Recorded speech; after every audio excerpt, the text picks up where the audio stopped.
Have you ever had the feeling that someone was watching you? Not from across the street, not from a passing car, but from somewhere much closer. Somewhere inside your own life. Tonight's story begins with a message that arrived at exactly 11:47 p.m. No name, no profile picture, no explanation, just 7 words.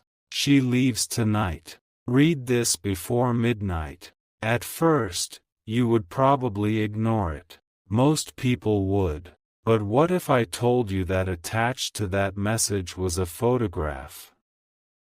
A photograph taken only 3 hours earlier. A photograph of your front door, and standing across the road. A woman you've never seen before. Or at least, you think you've never seen her before. Tonight's story is not about ghosts. It's not about demons. And it's not about supernatural forces. This story is terrifying for one reason. Everything in it is possible. And by the end, you'll understand why the woman who spent years planning your death suddenly decided to disappear forever. But before we begin, pay attention to every detail. Because one small clue changes everything. Let's begin. The first thing investigators discovered was a notebook. A black notebook. Worn out. Water damaged. Hidden inside an abandoned motel room near the edge of town. At first glance, it looked ordinary. But when detectives opened it, their blood ran cold. Every page contained information about one person, one target, one obsession, one life, your life. Pages and pages of handwritten notes, dates, schedules, locations, photos, descriptions, places you visited, people you met, even conversations you thought nobody heard. Someone had been documenting your existence for years. Not weeks, not months, years. And every page was signed with the same initial, M. Nobody knew who M was. Until security footage revealed something disturbing. A woman. Mid-30s. Dark coat. Quiet. Careful. Invisible. The kind of person nobody remembers seeing. Yet somehow she appeared everywhere. Coffee shops. Parking lots. Shopping centers. Train stations. Always nearby. Always watching. Never speaking. Never approaching. Never making a mistake. The deeper investigators looked, the stranger the story became. Because this wasn't random stalking. This wasn't an impulsive act. This was preparation. Methodical. Patient. Calculated. The notebook contained maps. Alternative routes. Emergency plans. Backup plans for backup plans. Whoever this woman was, she had spent years preparing for a single night. One specific night, and according to the final pages, that night was tonight. But here's where things become impossible. When detectives finally identified the woman, they discovered she should have been dead. Official records showed she died 8 years earlier. No mistakes, no confusion. Death certificate, burial records. Witnesses, everything. Yet security footage clearly showed her alive. Walking, planning, watching. How could a dead woman spend years preparing something? That question haunted everyone involved. Then investigators uncovered a hidden storage unit. Inside was enough evidence to answer some questions and create hundreds more. There were photographs dating back over a decade. Every stage of your life documented. Old homes, old jobs, old friends, places you'd forgotten, moments nobody should have known about. And then, a single photograph changed everything, because standing beside you in an old family picture was the woman. Not watching, not hiding, standing beside you, smiling, like she belonged there, like she'd always been there. The discovery shocked everyone. How could someone completely unknown appear in a photograph from years ago? The answer was buried inside a box beneath the storage unit floor. Letters. Dozens of letters. All addressed to you. None delivered. The earliest letter was dated 13 years ago. The first sentence read, "If you rereading this, then I've already failed." Investigators continued reading, and with every page, the truth became more horrifying. The woman wasn't a stranger. She wasn't a stalker. She wasn't even your enemy. At least not in the beginning. Years earlier, your lives had crossed under circumstances neither of you fully understood. A misunderstanding, a tragedy, a chain of events that destroyed everything she loved. And from that moment forward, she became convinced you were responsible. Whether you actually were or not didn't matter. In her mind, you had taken something from her, something she could never get back, and she dedicated her entire life to revenge. But revenge is a strange thing. The longer it lives inside someone, the more it changes. At first, she wanted justice, then punishment, then destruction, then something even darker. She wanted control. She wanted to decide how your story ended. Years passed. She watched. She learned. She waited. But something unexpected happened. The more she observed your life, the harder it became to hate you, because reality rarely matches imagination. The monster she expected to find wasn't there. Instead, she saw a human being, flawed, struggling, trying, failing, getting back up, living, and that realization became her prison. She couldn't forgive, but she couldn't continue either. The final notebook entries revealed a woman at war with herself, one side demanding revenge, the other begging her to stop. Every entry grew more emotional, more unstable, more desperate, until finally, a final page appeared, the last page ever written, just 5 words. "I can't do this anymore." No signature, no explanation, nothing. After that, silence. The woman vanished. No sightings. No messages, no evidence, nothing. Months passed, then years. People assumed the story was over, until another discovery surfaced. A train ticket purchased under a false name, destination unknown, departure time, 11:58 p.m. The exact night she disappeared. Investigators traced security footage from the station. There she was, the same woman, carrying one suitcase, walking alone.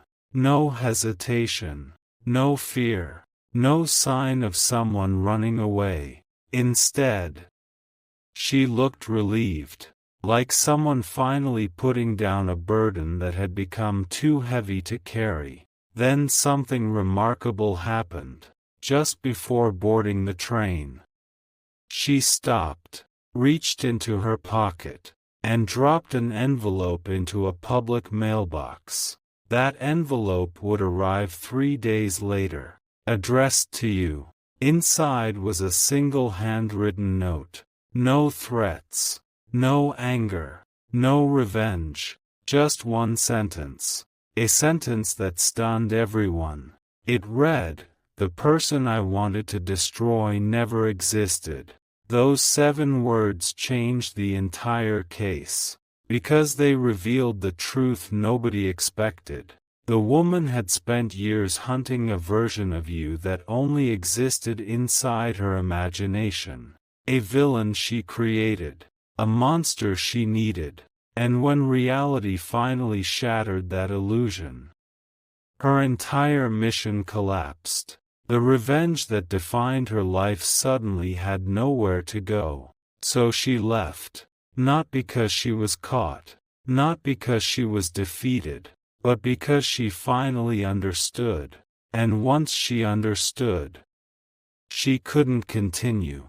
But the story doesn't end there. Because investigators later discovered something hidden inside the storage unit walls. One final letter. A letter nobody was supposed to find. A letter written on the night she vanished. The final paragraph read, "If fate is kind, you'll never know how close I came. You'll never know how many times I convinced myself to continue. And you'll never know how many nights I spent standing one decision away from becoming someone I could never forgive. Tonight I leave because the only thing worse than losing everything is becoming the thing that destroyed it." That was the last trace of her. No confirmed sightings. No records. No answers. Just questions. Where did she go? Is she still alive? Did she start over somewhere else? Nobody knows. And maybe nobody ever will. But sometimes the most terrifying stories aren't about what happened. They're about what almost happened. The roads never taken. The choices never made. The disasters that came within inches of becoming reality. Somewhere out there, a train left a station late at night. And aboard that train sat a woman carrying years of anger, regret, obsession, and pain. A woman who spent years planning an ending, only to walk away from it at the very last moment. And that decision changed everything.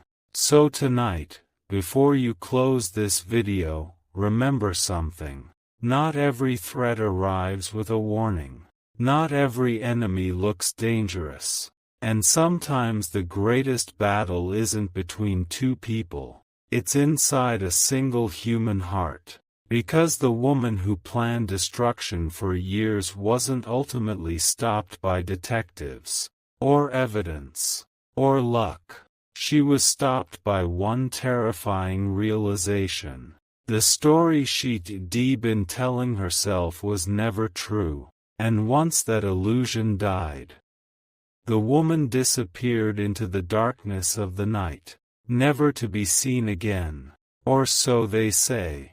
Because somewhere, in an old evidence box, there is still one unanswered question, written across the front of the final file. A question nobody has solved. What happened after she left? And if she ever returns, what story will she tell then? 3 years passed. No sightings. No letters. No mysterious photographs. Nothing.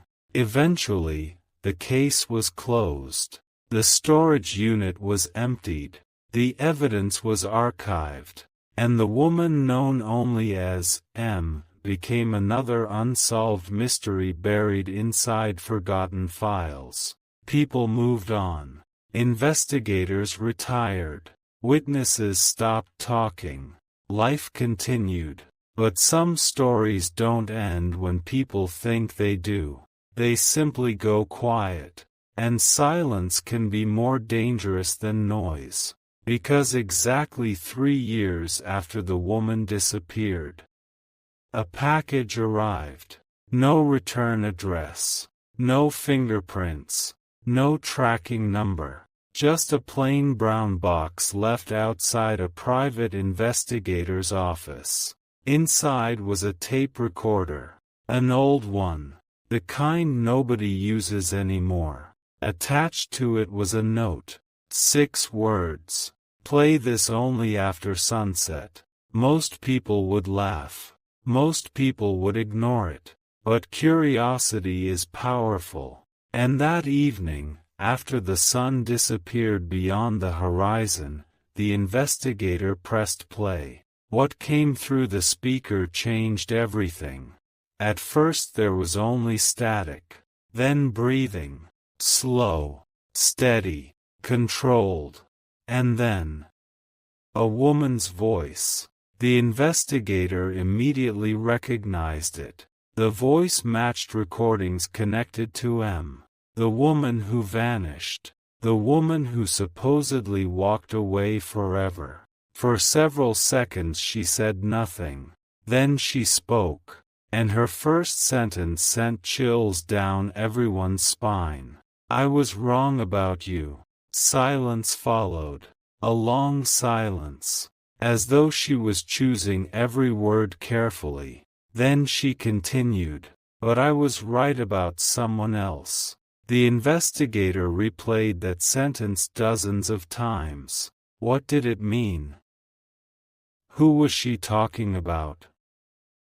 The answer came 27 seconds later. And nobody was prepared for it. You were never the target. The room went silent. The investigator stared at the recorder, certain he had heard incorrectly. But the recording continued. You were never the reason. You were never the destination. You were only the road. Those words shattered everything investigators thought they knew.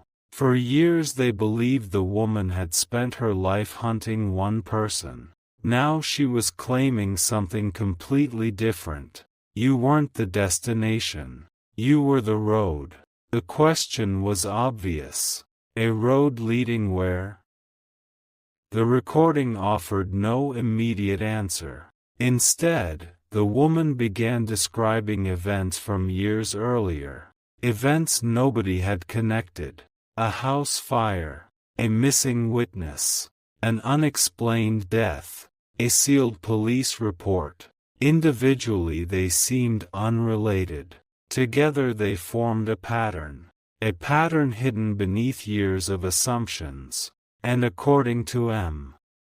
that pattern led to someone far more dangerous than anyone imagined.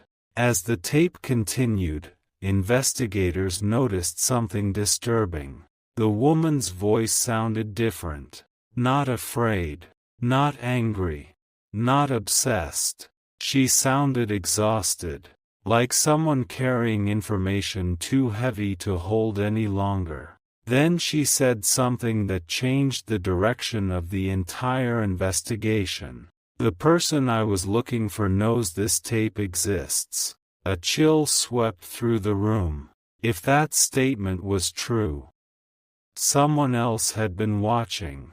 Someone else knew about the notebook, the storage unit, the train station, everything.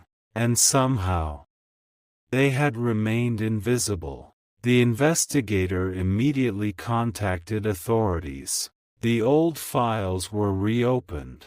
Evidence was reviewed. Witnesses re-interviewed. But every answer created 2 new questions. Then the strangest detail emerged. The tape recorder itself. It had been manufactured 20 years earlier. Nothing unusual there. Except for one thing. Dust analysis revealed fresh desert sand trapped inside the battery compartment. The problem? No desert existed anywhere near where the package was delivered, which meant the recorder had recently traveled hundreds, maybe thousands of miles. Someone had carried it. Someone had protected it. Someone wanted that message delivered. But why now? Why after 3 years? The answer arrived 1 week later. Another package, this time delivered to a completely different city. Inside was a photograph. Nothing else. The photograph showed a train station platform, empty, except for one figure standing near the edge. A woman. M. The picture had been taken only 4 days earlier, 3 years after her disappearance. She was alive. The discovery caused chaos. The entire timeline collapsed. If she was alive, then where had she been? Why stay hidden? And why suddenly reveal herself now? The answers came through a second tape, this one far more disturbing than the first, because the woman wasn't describing the past anymore. She was describing the present. She claimed she had spent 3 years tracking someone, not hunting, tracking, watching, following, documenting, learning, exactly as she once did with you, only this time. Her target deserved it, at least according to her. The tape contained names, dates, locations, every detail carefully recorded, and one statement repeated over and over. He knows I am close.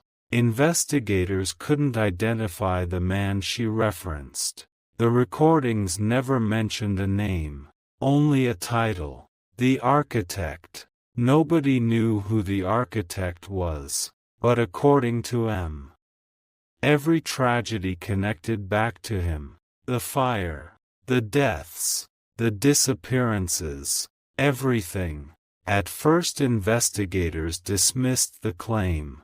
It sounded impossible. Conspiracy theories, paranoia, delusion. But then evidence started appearing.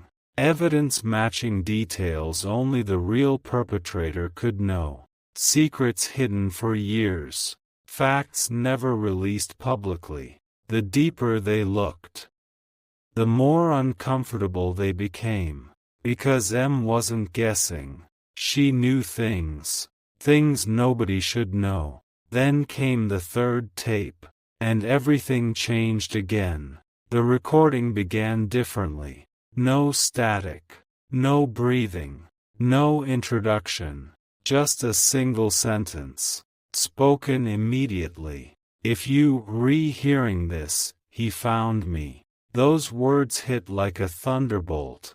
For the first time, fear was audible in her voice. Real fear, not imagined, not dramatic, genuine terror, the kind that transforms people. The tape continued.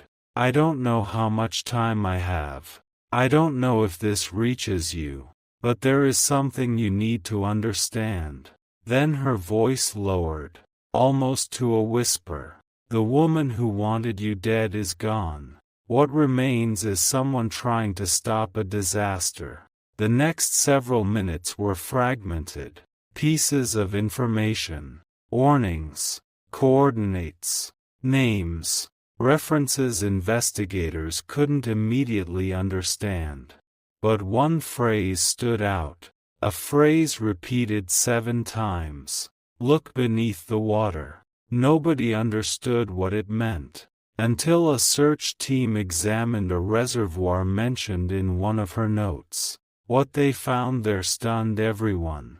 Buried beneath years of mud and debris was a metal case. Inside the case were documents, dozens of them, every page connected to missing people, people whose disappearances had never been solved, people who seemingly had nothing in common. Until now, for the first time, investigators began wondering if M had been telling the truth. Maybe she wasn't running. Maybe she was chasing something. Something bigger, something hidden, something dangerous. Then came the final transmission, the last recording ever received. And to this day, nobody knows whether it was a goodbye message or a warning. The tape began with footsteps, fast footsteps, then heavy breathing, then her voice, calm despite obvious danger. "If this reaches you, then I was right." Silence. More footsteps. A door opening somewhere nearby. Then she spoke again, and her final words became one of the most chilling mysteries ever recorded. "He isn't afraid of being found. He's afraid you'll discover why." A loud sound echoed in the background. Metal striking concrete. Then static. The recording ended. No further messages arrived. No new photographs. No new evidence. Nothing. Once again, the woman vanished. But this time things were different. Because she didn't disappear as a villain. She disappeared as the only person claiming to know the truth. And somewhere in the darkness, a man known only as the architect remained unidentified, waiting, watching, hidden behind decades of secrets. The question wasn't whether M survived. The question was whether she got close enough to expose something that was never meant to be revealed. And if she did, what exactly was hidden beneath the surface all along?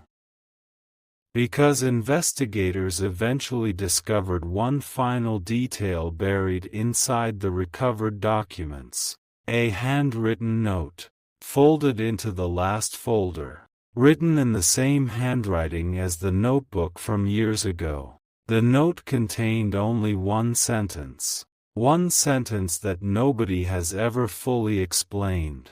It read, "The night I decided not to kill you was the night I discovered who truly deserved to be feared." And beneath that sentence, one final word. Soon. To be continued. The word haunted everyone. Soon. Not tomorrow. Not someday. Soon. Months passed after the final recording. No messages. No sightings. No evidence that M was alive. And yet, something felt wrong. Investigators couldn't explain it. Every time they reviewed the files, the same feeling returned. The story wasn't finished. It was waiting, like a storm gathering beyond the horizon. Then, at exactly 2:13 a.m. on a cold Thursday morning, the waiting ended. An emergency call came from a security guard working the night shift at an abandoned government archive. His voice was shaking, terrified, barely understandable. When officers arrived, they found him sitting outside the building, pale, sweating, unable to stop staring at the entrance. "What happened?"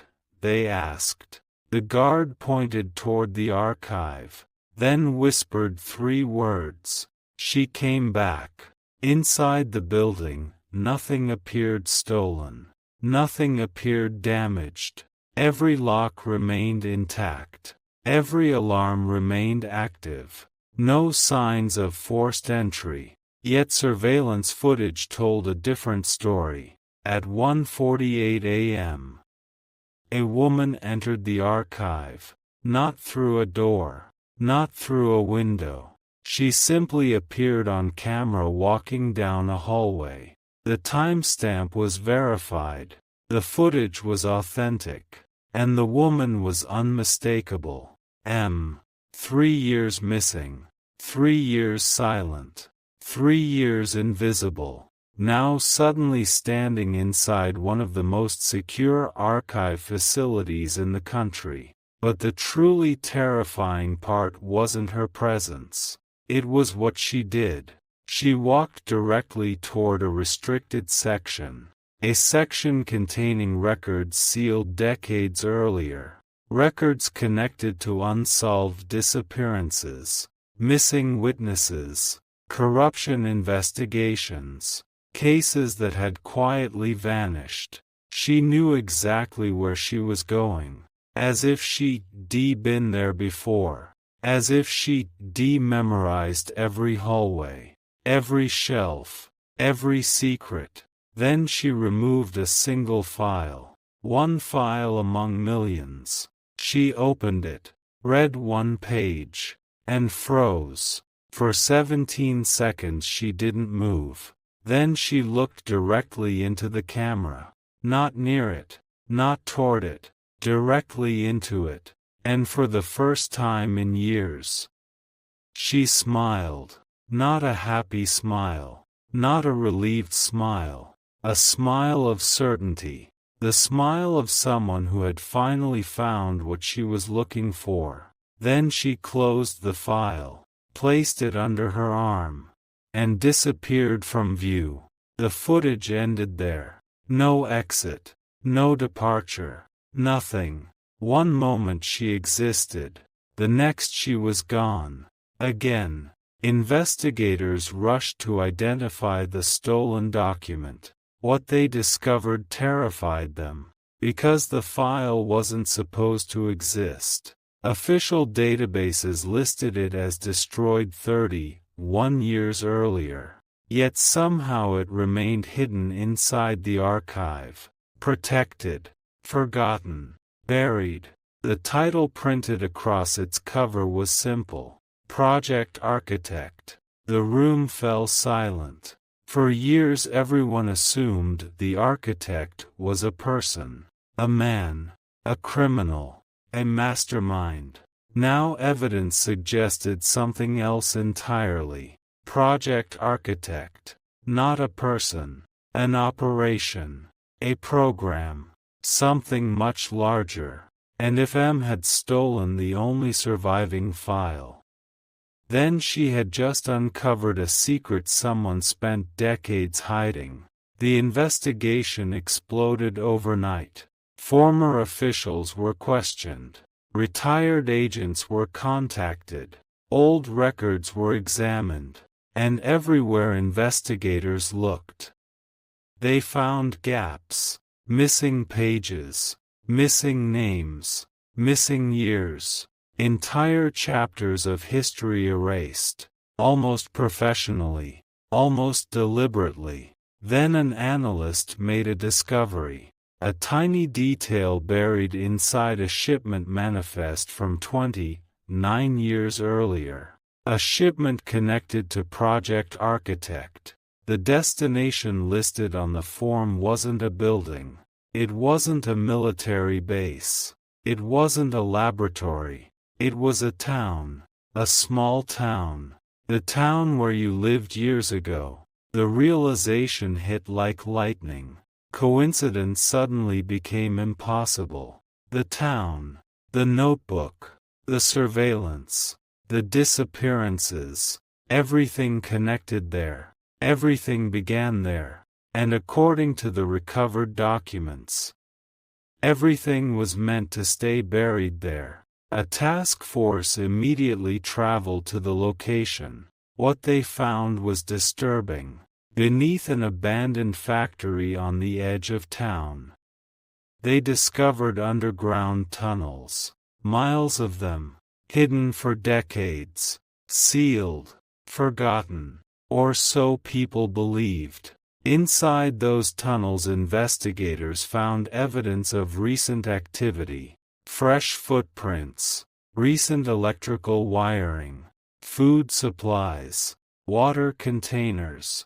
Someone had been there. Not years ago. Recently. Very recently. Then they found a room. A room unlike anything else underground. The walls were covered with photographs. Hundreds of them. Every photograph connected to a missing person. Every victim linked by a red line. Every red line eventually leading to a single symbol.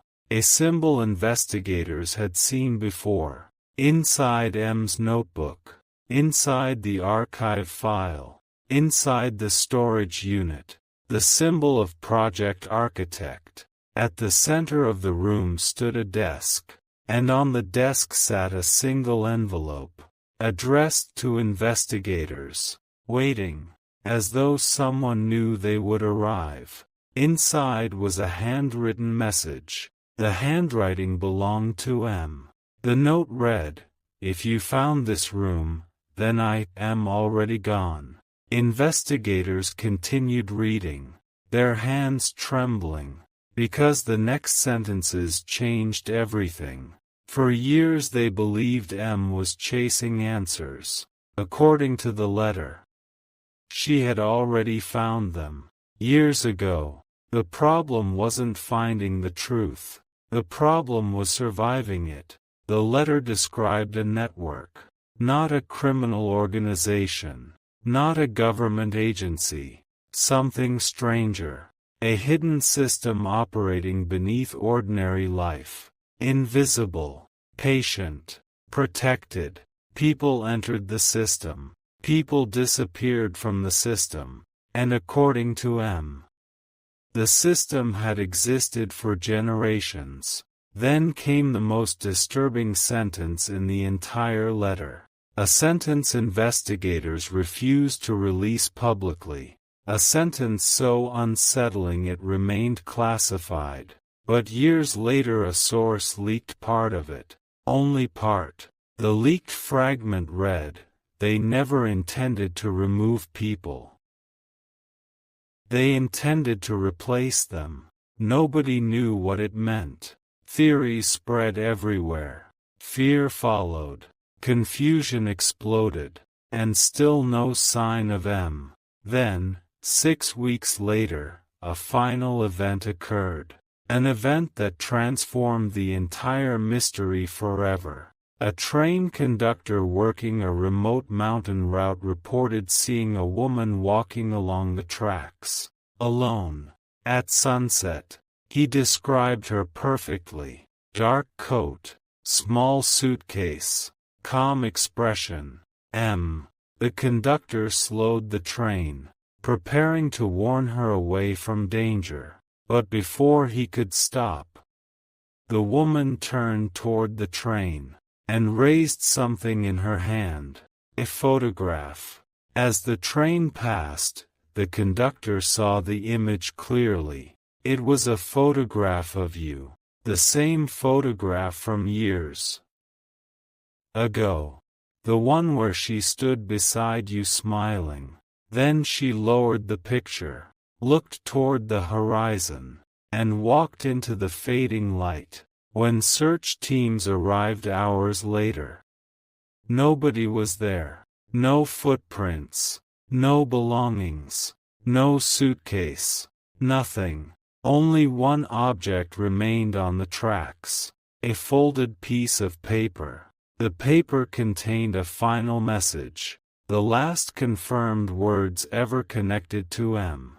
The message read, "I spent years believing I was hunting a monster. Then I discovered monsters are easy to recognize. They hide behind power. They hide behind secrets. They hide behind fear. But the most dangerous thing I found was the truth, and once you see it, you can never go back." Beneath the message was a date, tomorrow's date. And beneath that date, one final sentence. The sentence that still keeps investigators awake at night. The sentence that turned a closed case into a permanent mystery. It read, "The story begins tonight. No one has seen M since. No one knows whether she escaped. No one knows whether she succeeded. No one even knows whether Project Architect truly ended. But somewhere in an evidence vault, locked behind steel doors, rest a notebook, a train ticket, a tape recorder, and a photograph. 4 objects connected by one impossible story. A story that began with a woman planning a murder. A story that became something much bigger. And according to the final message she left behind, the story wasn't the end. It was only the beginning.